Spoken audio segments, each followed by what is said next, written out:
So I just wanted to say hello, everyone, and welcome to the Ithaca College Fireside Chat with Nuseir Yassin, better known as the person behind the social media icon Nas Daily. My name's Aaron. I'm a senior at Ithaca College, majoring in emerging media, and one half of the Hillel's co-president team this year. And I'm here with my two friends, Jake and Lexi, to lead this chat with the amazing Nas. So I'm Jake. I'm a senior film major. I have a deep love for travel, media content, and video production. And swinging it over to Lexi. Hi, I'm Lexi. I am a dual degree major in television, radio, and theater studies. And I'm currently in Beersheba, Israel, but I'm from New York. So yeah, hi. So amazing. Well, I have the pleasure of introducing our wonderful speaker today or tonight. So fluent in Arabic, Hebrew, and English, Nuseir Yassin, or Nas, left Israel in 2010 to attend Harvard University on a full scholarship, where he graduated in 2014 with degrees in economics. Later, he started Nas Daily, a Facebook page documenting his travels and experiences around the world. In 4 years, he garnered an international audience of 31 million followers in 197 countries and 8+ languages across all platforms. Now he is the founder and CEO of Nas Daily, a media company based in Singapore with global operations. Nas Daily specializes in social media content that is engaging, effective, and meaningful.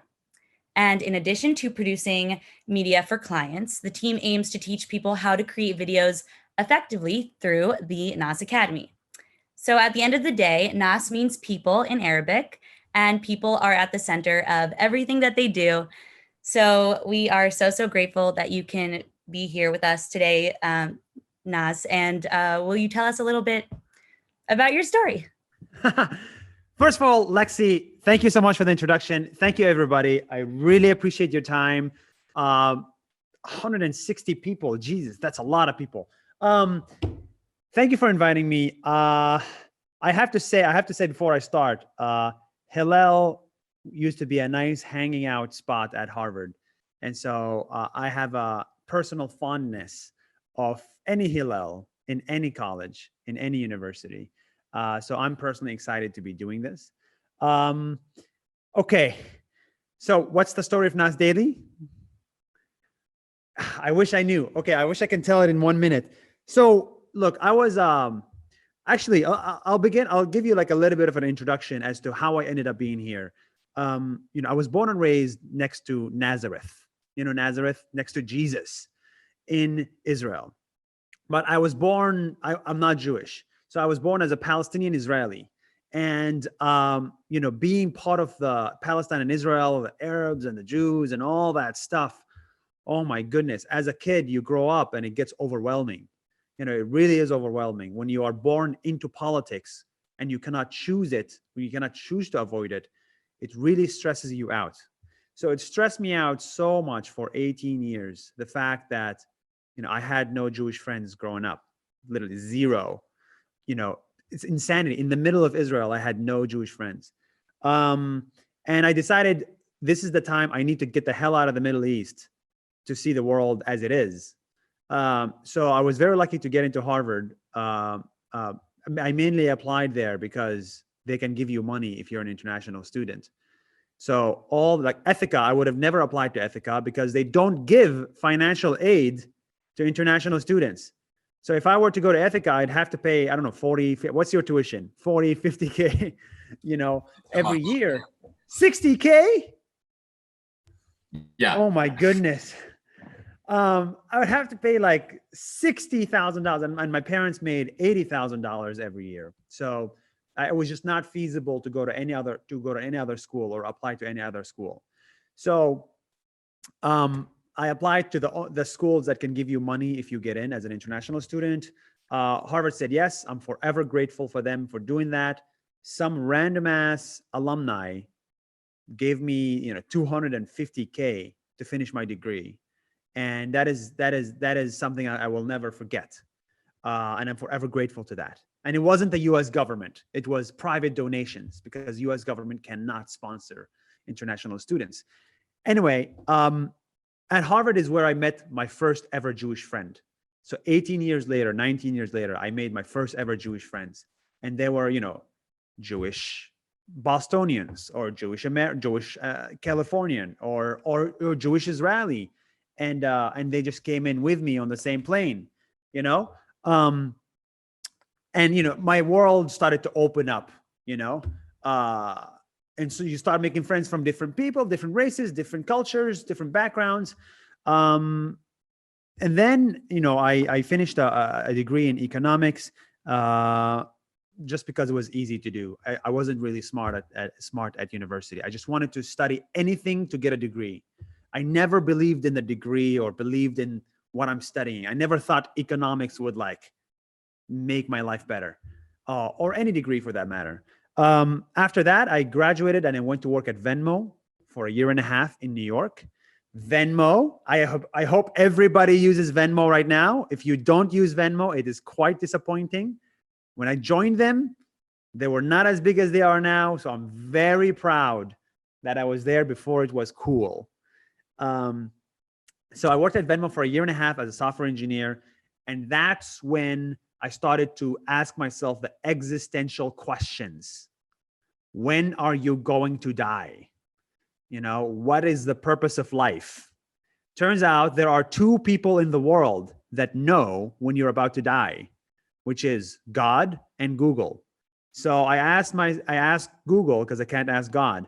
I asked Google, when am I going to die? And it said life expectancy, US male, 76. Okay, I'm going to die at 76 on average, statistically speaking. I was 24 back then. 24 out of 76 was 32%. So that's when it shook me. I was 32% done with life.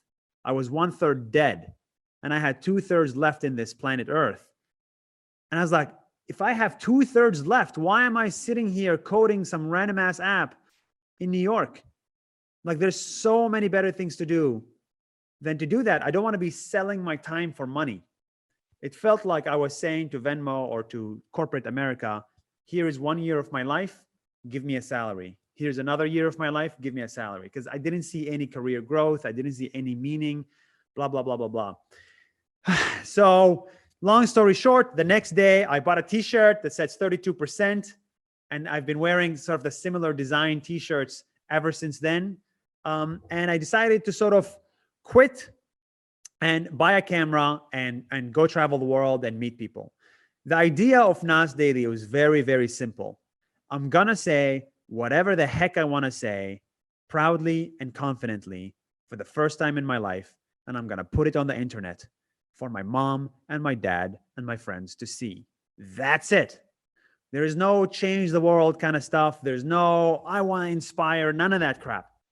I just wanted to finally express my opinion. And only in the last 10 years was it possible. Before Facebook and YouTube and Twitter and Instagram, people like me, Arabs from the Middle East, do not express their opinions. And if they do it through not good methods. So I was, for the first time ever, I could actually have a voice. And so, okay, if I have a voice, I'm going to buy a camera and I'm going to go around the world and I'm going to tell you what I think about Israel. I'm going to tell you what I think about Palestine. I'm going to tell you what I think about Kenya, and if somebody listens, great. If nobody listens, at least my mom clicked like, that was the idea of it. And to my surprise, millions of people listened because for some reason, my opinion was not extremist. It turns out that wanting peace in Israel and Palestine is not that of an extremist idea. So millions of Jews and some Arabs could stand behind that message.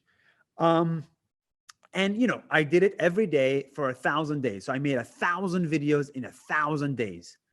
I took this incredibly seriously. Making videos is not a hobby and it's not a something to do when you're not tired. I committed to making 1,000 videos in 1,000 days, even if my mom died. If my mom died, I talked to her. I said, if you die, can I still make a video on the day of your death? She said, yes, you may, as long as the video is about my death so that you can make me famous. That is how serious I took Nas Daily. It's bigger than me, bigger than my girlfriend, bigger than my family, because I found meaning in it. For the first time in my life, I found something meaningful to do, and I'm going to pursue this no matter who comes in its way or what comes in its way. Even if I died, I had a plan for my girlfriend to start making videos and call it Nas Daily still, because Nas means people. So I really believe in the videos. We make mistakes, of course. We make mistakes and like we try to be better every day. But I'm very honored that Nas Daily succeeded. And I hope more Nas Dailies show up in the world. And that's sort of my next mission. So now I'm in Singapore, building a company to try to see how can we create the next Nas Daily so that they go and make their own videos in the future. And that's it. That's the story of Nas Daily. Wow, that's really awesome. So motivational. And thank you so much for sharing. So that actually leads me perfectly into the first question that we have for you. So I know that myself as a media production major, and we have a lot of media production people in this call. Is there any advice that you would give to students or people who are trying to break into this industry that already seems so very saturated? So my first advice is to quit the degree. And this may be a little bit offensive. I mean, dude, first of all, this world is not saturated. The world that is saturated is like Hollywood, for example. The amount of failed actors and failed producers in Hollywood is crazy. That is saturated. But the world of online social media content is in its early days. It is not saturated. If you look at social media, the content that exists in social media is like, a lot of it is pranks, sexualizing women, offensive content, dramatized content, materialistic content. I have a Ferrari. Look at my Ferrari. I went to Dubai. I got a Ferrari. That kind of content, there's too much of it on the internet. So my argument is the world of good content on the internet is not saturated. In Hollywood, it may be. So my advice would be, get the hell out of the system. I think the system of Hollywood or film and producers and documentary makers and whatnot is way too dependent on who you know, who you meet, your connections. It's not a meritocracy. It's not. You need to be friends with the producer, or you need to be friends with the director. You got to show up to the cocktail party. It's like, that's not a good system. So I knew that I cannot win in this race simply because of my personality and who I am and my background and who I look and how I look. I don't have a Brad Pitt face, right? So I don't have a face of a Brad Pitt. Why the hell would any producer cast me in any role?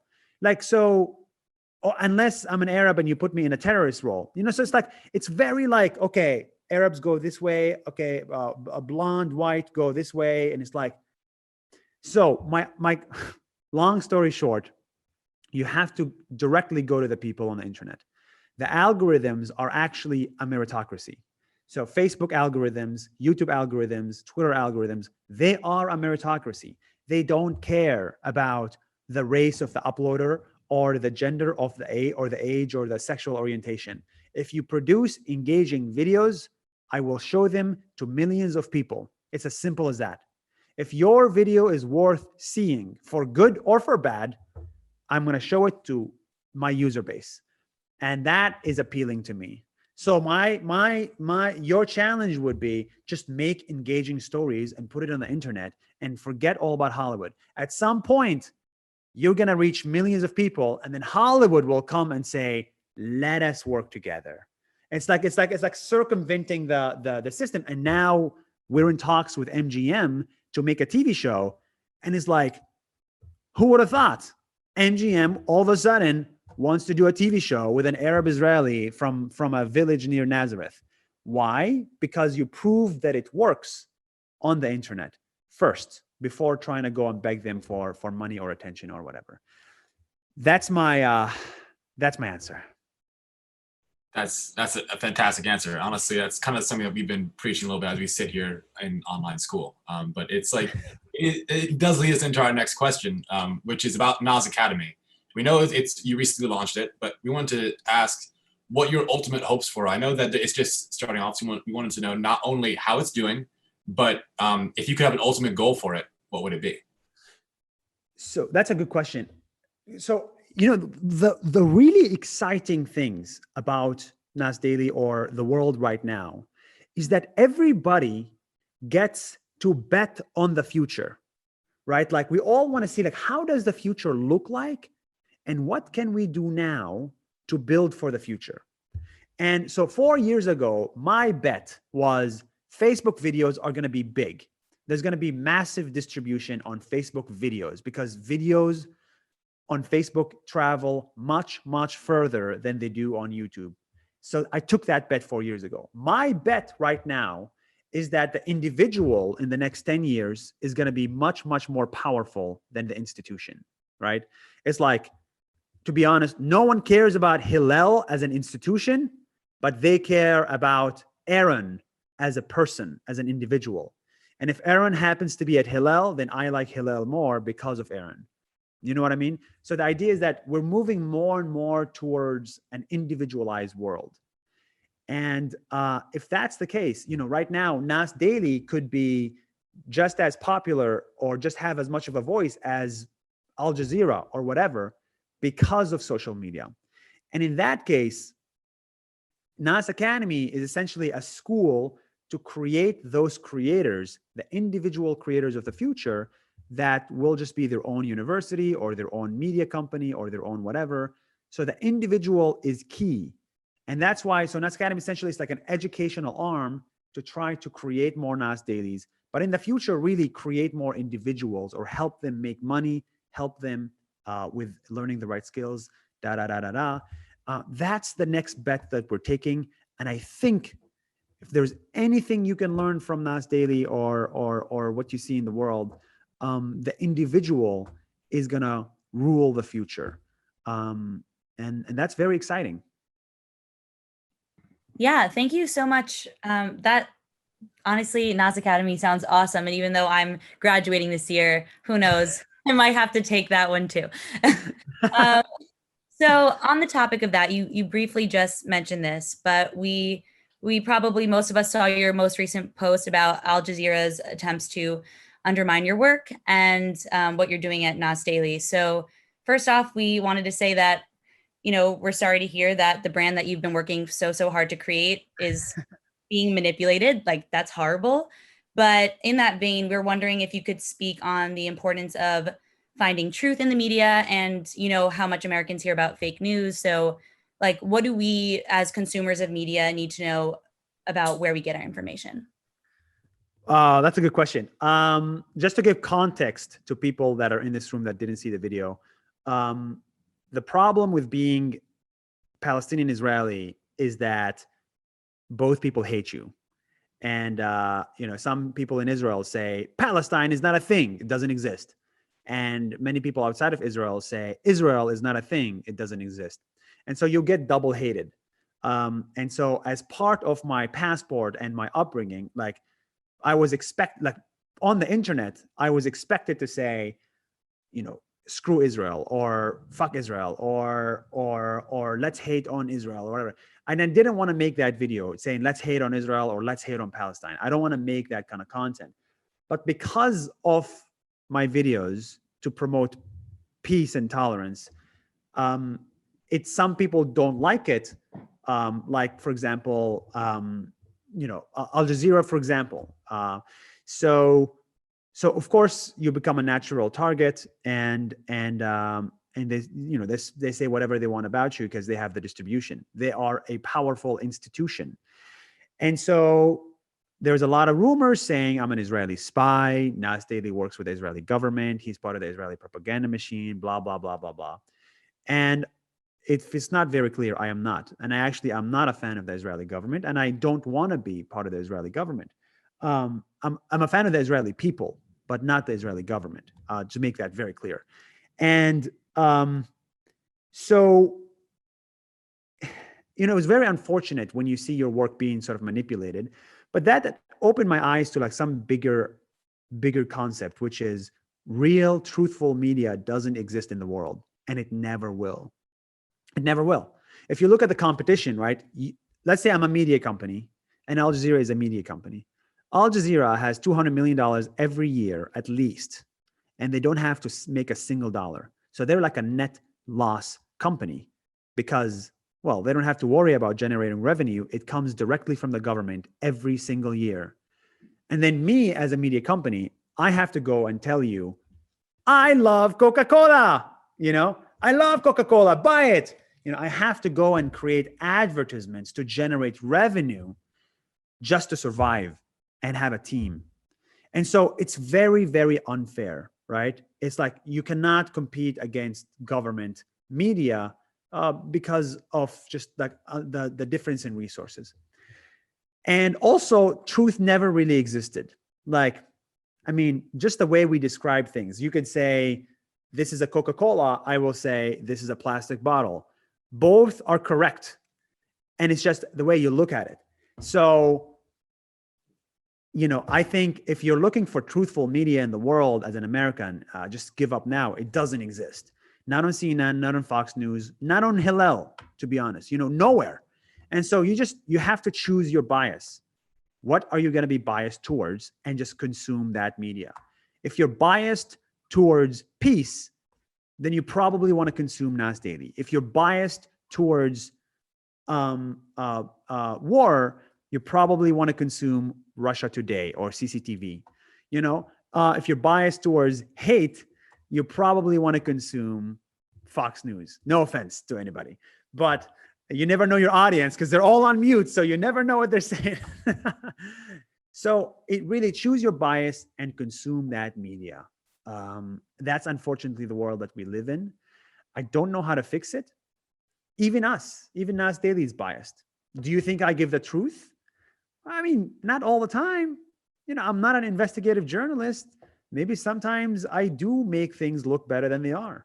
I'm a big fan of Singapore, but there's problems in Singapore. But you'll never see me making videos about the systematic problems in Singapore because I'm biased. I'm also biased towards peace in Israel and Palestine. So I am avoiding all the problems in Israel and all the problems in Palestine.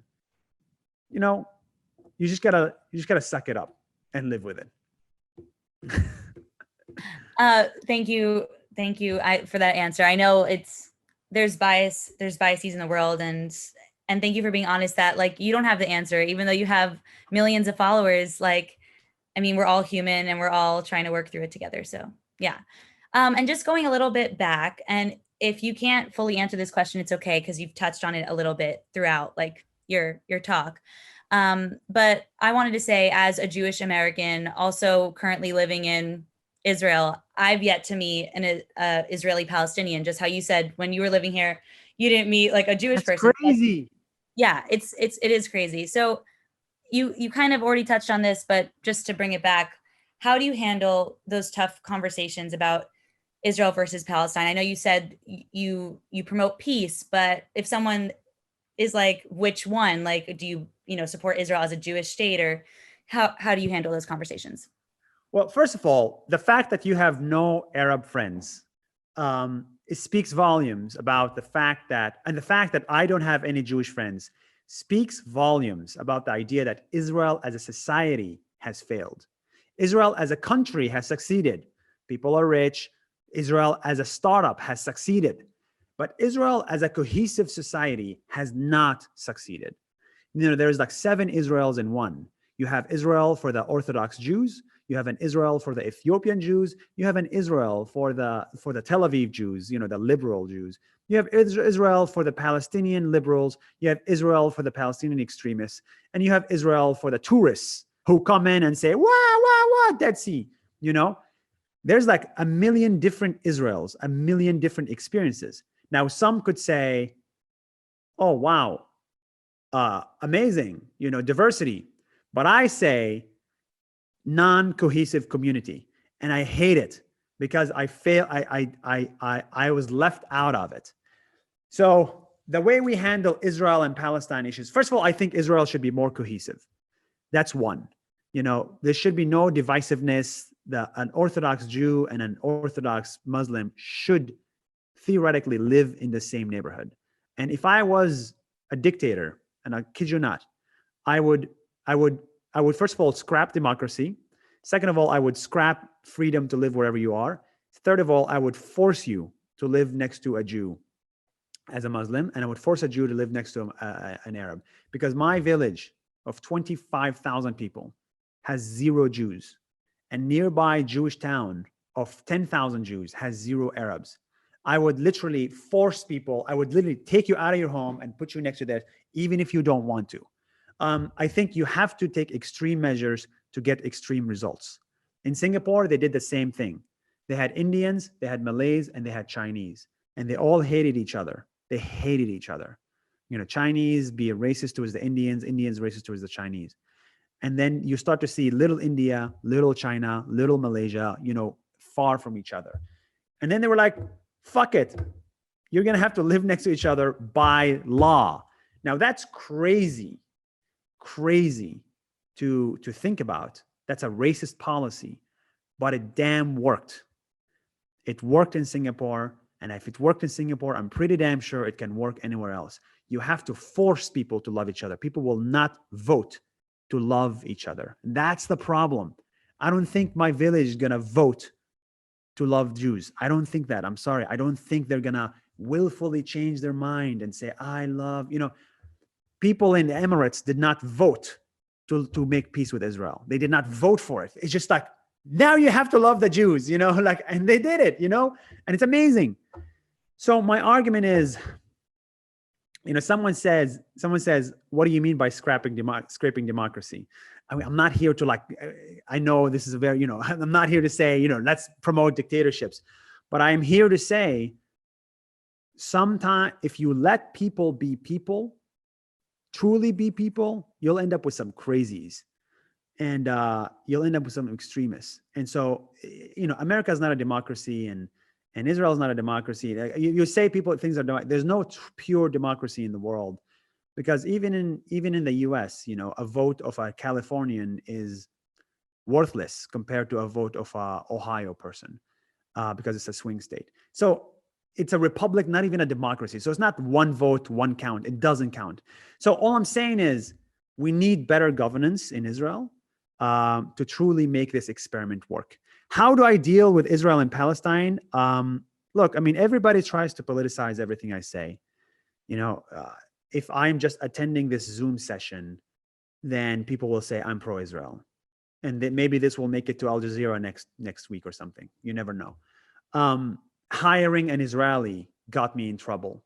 Literally, so hiring an Israeli who's like the most pro-peace guy in the world. He loves Palestinians more than I do. I got in trouble because of him, because I work with an Israeli. So I've come to terms with the fact that people will politicize everything you do. And you never come to terms with it. You never feel good about it, but you have to realize that it will always happen. I don't know what the solution is to Israel and Palestine. I do know one thing. People that live in that area, people that live in the Middle East, are so extremist at this point. They're so far gone in their extremist ideology that on either side, that the only way to get them to like each other is to force them to do it. How do you force them to like each other? I don't know. But I do believe in that as the only option left, because I'm yet to see one example of people voting to love each other. I don't see that example. And if you have any other examples, please tell me, show it to me. Show me an example of 2 countries at war that voted to become at peace. If you have that, I will shut up and I'll say you're right. Anyway, sorry, next question. No, this is not it's rhetorical. It's definitely a hard conversation to have. We have a sort of follow-up question from Hillel at Home. So this question says, having traveled so much around the world, like, what do you see as positives or negatives to the current situation in Israel as it pertains to democracy? And, you know, all of your travels, you've seen lots of different things. Based on what you've seen, what can you say are the positives and negatives about the democracy as it exists in Israel? And then secondly, given that the current incentives promote a corrupt system of wealth via aid, is there a possibility of peace? And like, maybe the answer is forcing people to do it, but how do you see a way forward in the peace process? Can it happen with the current Palestinian-Israeli leadership?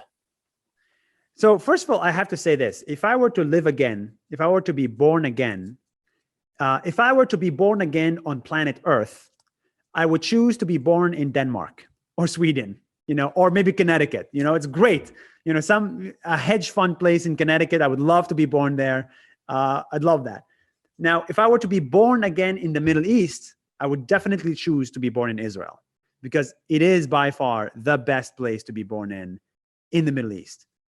Maybe Dubai and the Emirates is maybe it's a little bit better actually to be born there as a national, but you know, between those two countries, I would say that's the best place to be born. So I do feel lucky to be born at a place where I don't need to call anyone king.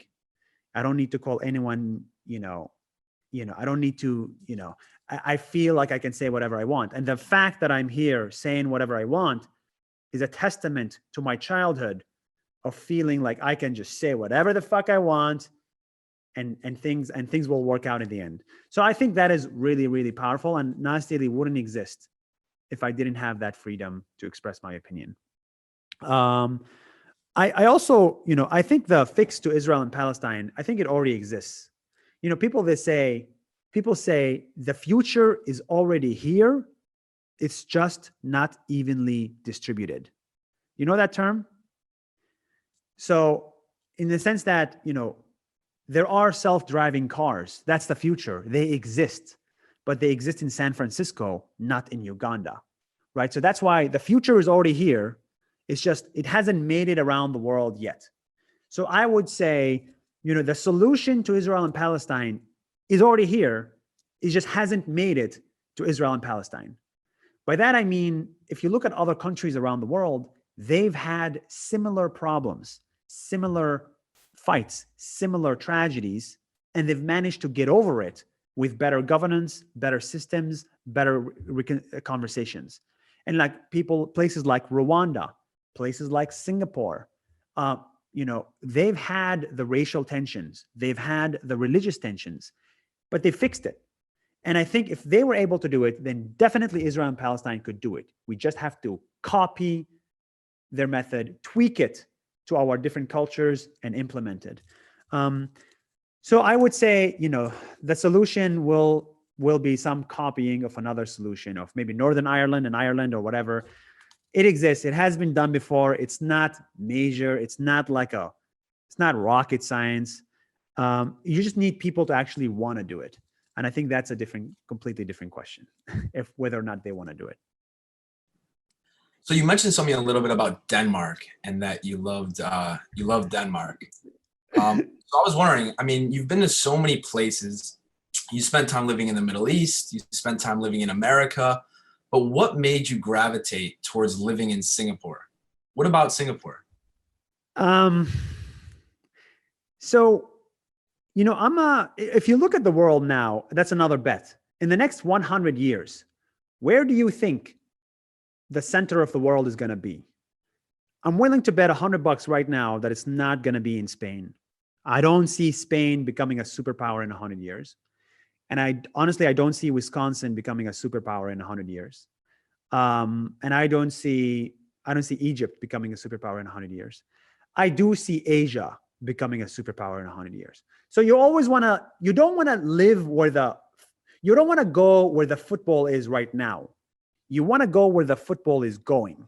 You know, where the puck is going, that's where you want to run towards, not where the puck is now. So the puck now is, okay, America, Europe, center of the world. But the puck in the future is going to be Asia, center of the world. So that's one reason is you want to build a presence in this part of the world, because in 10 years, all these guys will have enough purchasing power. China will be huge, and they'll have incredible technology. And the next few world's billionaires are going to come from here rather than from Wisconsin or Connecticut. So living in Singapore is a reason, because you want to live where the future is going. That's one. Two, living here, I want to live in a place where I feel like they figured it out. Like if you look at Singapore, it's a small state, no one really cares about it and no one thinks about it. And everybody says Singapore is a dictatorship, which it is not. And you know, like they fixed traffic. In this country, there is no traffic. It's as simple as that. You don't wait at 5 p.m. in Tel Aviv. You're not stuck 2 hours in a car. That's a fundamental problem that I don't know why not many more Tel Avivians are so crazy angry about. They limited the number of cars on the road. So now they actually fixed traffic. Two, their taxation system is fair. It's not 50%, 60%. They figured out how to tax. Three, the economy works. Four, the society is coherent. There is a Singaporean. There is no, I mean, there is Indian Singaporean, Chinese Singaporean. There is, but they're doing their best to limit racism and to limit social tensions. There is no riots happening every now and then, not because they also limited the ability to riot, but it's not like Egypt where you cannot riot, but it's also shit.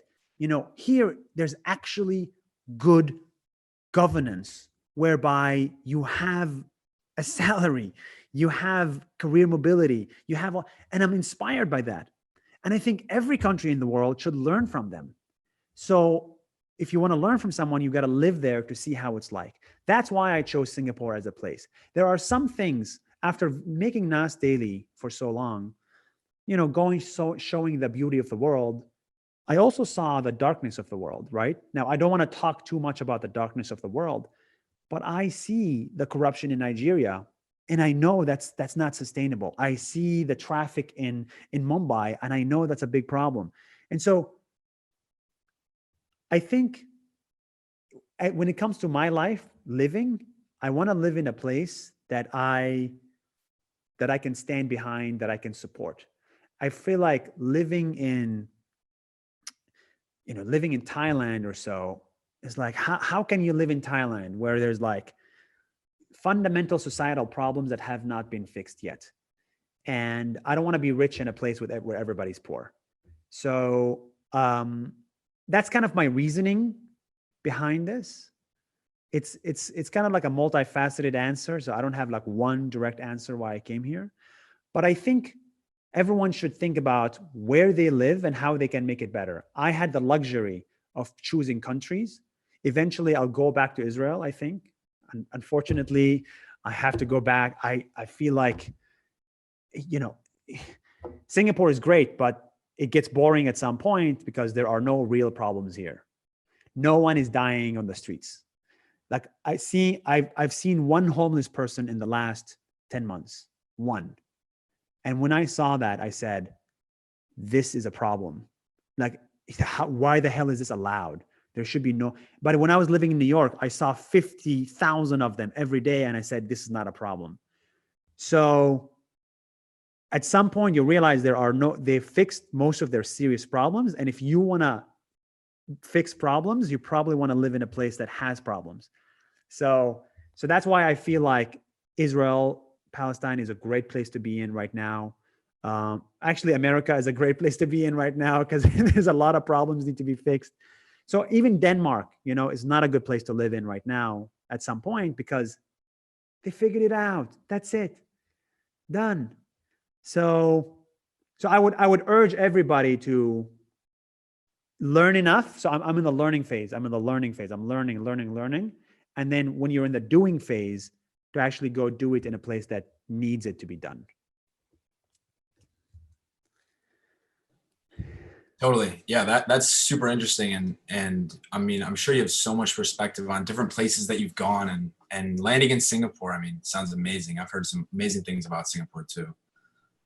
So going back to like your travels and stuff, you've seen you've seen so many people and met so many people and heard their stories and saw the way they lived. Is there any story that you've covered through your travels that particularly struck you and might have been transformational, or you might have wanted to apply that into your life? Yeah, actually there is. I was in Rwanda, and Rwanda still has many problems, but they've had many bigger problems 25 years ago, right? They had a fucking genocide. Okay, they literally 1 million people died in 100 days, and it was like tribal warfare. It was like ethnic warfare. It was crazy, and it looks like unfixable. Especially in the middle of Africa, there's no support, nothing. It looks unfixable. But when I went there and I talked to some genocide survivors, I see that they are rounding the corner. They're not quite there yet, but they're rounding the corner in fixing a genocide. And if they can fix a genocide in less than 25 years, I was like, wow, that is so inspiring. If you can do it in 25 years, and it's a genocide, for God's sake, it's unbelievable what happened there. How can we not fix the problems in Israel and Palestine that have been around for 75, 74 years or whatever? I mean, when I was there, I was like, wow, that is much more problematic what happened in Rwanda than what happened in Israel and Palestine, in my opinion. And you guys fixed it. And so that really opened my eyes to the idea that really nothing is unfixable. Nothing is unfixable. And I met a woman there that she lost her entire family. Her dad, mom, sister, brother, all of them were killed by a soldier from another clan, another tribe, and in one day. And she also got attacked and everything. But 20 years later, she's like friends with the same soldier that attacked her and her family. They're friendly. They're not best friends, but they're on okay terms. They're not best friends, to be clear, but they're on okay terms. And that, if she can forgive and move on, I'm pretty damn sure we can too. So that really stood out for me. Of course, there's the classic, beaches in the Maldives are beautiful. The nature is amazing, blah, blah, blah, blah, blah. That's cute. That's good too. But that really stood out. Yeah, that's so interesting. And it almost ties in back to what you said earlier about how you were thinking like a way to solve this thing would be forcing Muslims to live next to Jews and forcing Jews to live next to Muslims. Yeah. And almost learn from each other and be a part of each other, instead of, this ignorant fueled hate. And so much what you do is about building these connections and about, being able to like teach people what other places are like and what, other cultures are like and how they're living their lives. And as we get so much closer to this election in the United States, and it seems like it's so hard to remain connected to the people we might disagree with, do you have any advice for us on how to like take a breath and remain engaged even when it does get hard?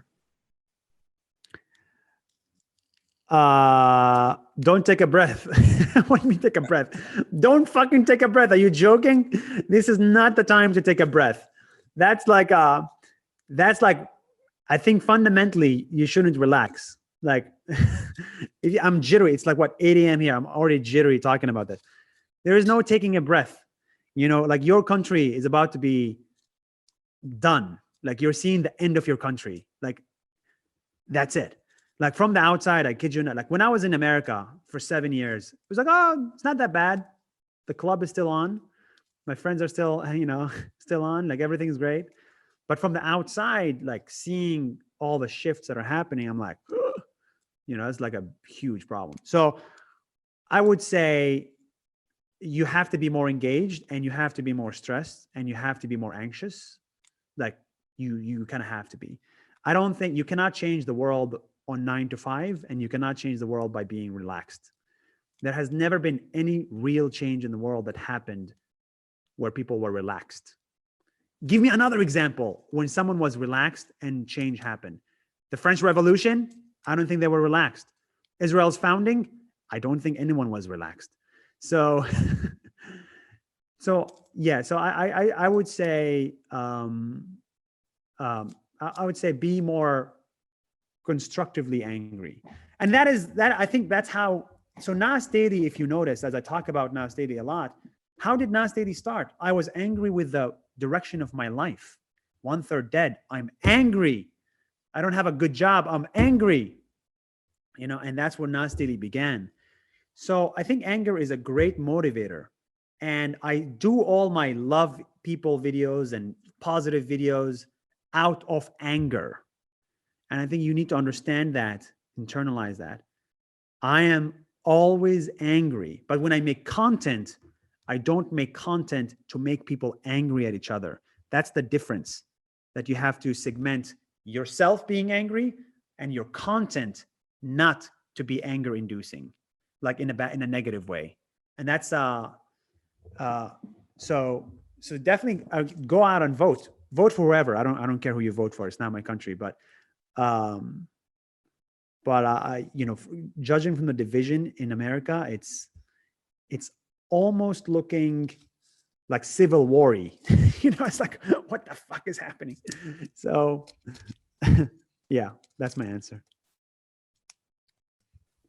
To sort of follow up on that, I think what I love about Nas Daily is watching you talk about how to like you're promoting peace and love with other people. How do you find yourself, like, how can we learn to better build bridges with people who think differently from us and who may disagree with us on certain things? How do you bring people together? So the way I was thinking about it, the reason why the way I was thinking about it is, in my personal life, if someone, like, let's say I hate everybody in Iceland. I hate every Icelandic person. But the minute I make an Icelandic friend, it becomes much harder to hate everyone in Iceland. Then I'll say, well, I hate everybody in Iceland, but some people are good because I remember my friend. And then if I make more friends and more friends, then it becomes a personal, Iceland becomes personal. I like Iceland because it personally affects me because I have a personal friend. So the reason I liked Nas Daily is because as I was making those videos are reaching people, right? They're reaching people like you guys, they're reaching liberals, they're reaching conservatives, but above all, they were reaching people in the army, in the Israeli army, as they're pooping, because, you're watching your Facebook videos in your most private times, as you're pooping on your bed. When you wake up, you open up Facebook, whoa, pops up this Nas Daily guy screaming at me from the Maldives, and then at some point you say, well, I like this Arab. He's not extremist. He's interesting. I like the way he travels.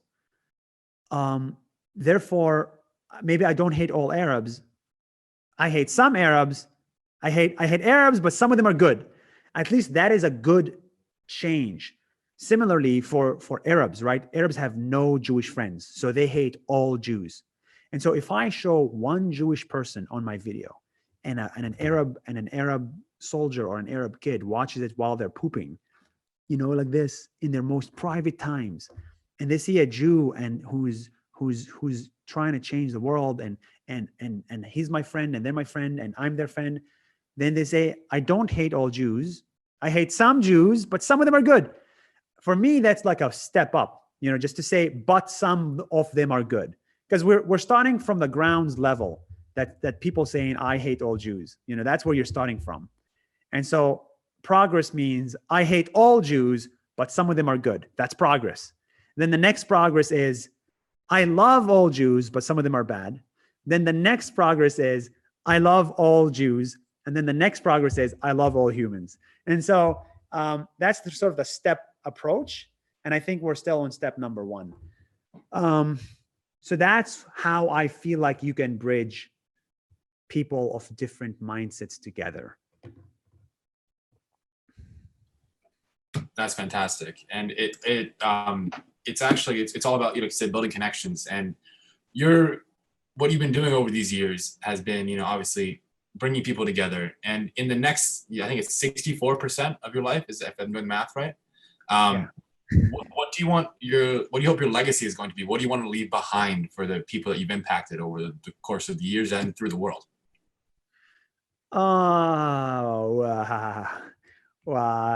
We're still young. It's 8 a.m. I know, but you know.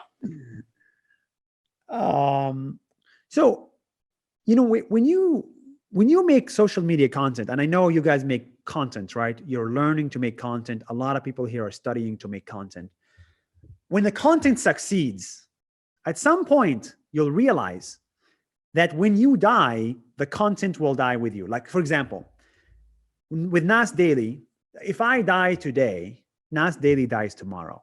Yeah, my mom will cry for a year. Some people will cry for a day.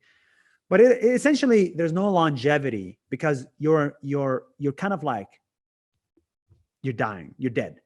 So the number one question I ask myself now, how do I build something that lasts, that is bigger than you, and that also continues to exist after you die?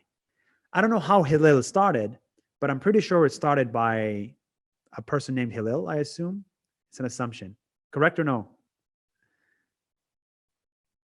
No, Hillel the Elder is the namesake of our organization, but it was started 100 years ago almost. By who?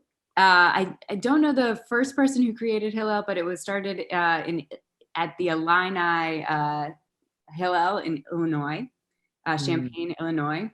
And it grew out of a number of different, what's now like the B'nai B'rith organization.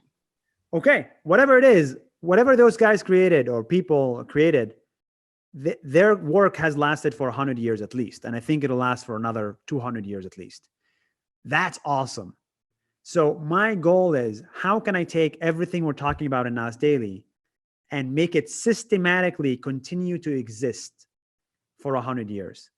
And that's much, much, much, much harder to do than to say, because most things that are created today actually last for a year. If you look at the world's best documentaries, even the documentaries, people talk about it for like the span of a month. Tiger King. You think people are going to be watching Tiger King in 20 years? I don't think so. You know? So a lot of content is just consumed and dead. My Facebook videos are only relevant for 1 week. So the Al Jazeera video you talked about, after 1 week, people will forget, move on, whatever, nothing happened. So how do you last for 100 years? I don't know yet, but when I find the answer, I hope you'll see it. Wow. Well, that was a lot to unpack, but Thank you so much. And I think that we've all gained so much from tonight and all your answers. I know I've gained so much to reflect on and so much stuff to inspire me throughout my career and growing up. Thanks to Aaron, Lexi, and most especially you, Nuseir. Special thanks to Hillel Home and Hillel International for everything that you've done for IC Hillel and in all the ways that you support us behind the scenes. Thank you to everyone for attending. Don't forget to check out hillelathome.org for other upcoming sessions, and be sure that you have a plan to vote. I also wanted to say again, like we said before everyone got on tonight, you are in the industry that Jake and I and Lexi and a lot of these students are in. And although it might be a little different in the States, we do all really look up to you and we really appreciate the time that you've spent with us tonight, or in the morning, I guess. And on one last thing, Aaron and Jake, you know, I don't know why you're waiting 4 years to begin your career. To be fair, we're both already in it. We actually both have part-time jobs and we do school on the backside. No, like, why are you putting it? Why don't you have a Facebook page called Aaron and Jake? Well, actually, it's actually super interesting that you say that, because as someone in the media production, you know, school, it's such a topic where everyone's like, oh, you don't need it. You know what? It does help you with this, or it only gives you connections. And I know my dad's in the call too, and he's like, oh, you want to get into Hollywood? And I'm like, I actually, Hollywood is like, it's not really for me. I'm more into like the short motivational, you know, impact content. Which and is he's like, well, Where is your Facebook page or YouTube page? You can check him out at Jake Lattimore 4 on Instagram. And was it JakeLattimoreMedia.com? Yeah, JakeLattimoreMedia.com. I hate Oh this. my God. Yeah, and he's No, actually the argument I'm saying, forget the film festivals. That's Yeah. the argument I'm saying. Forget the film festival, forget the Sundance, forget all the stuff. Go to the people directly. You'll get massive people interested in you guys. And I cannot wait to see your videos. Send them to me when you make them. we'd love to talk to you. We'd love to keep this conversation going. This has been awesome. Yeah. I seriously can't say it enough. Thank you guys for having me. Really appreciate it. It's an honor. And hopefully we stay in touch and keep up the good work. I have massive respect for all of you guys. Hillel is amazing. And I wish to copy it in the Arab world one day. Thank you guys, everyone. So much, everybody. Really appreciate it.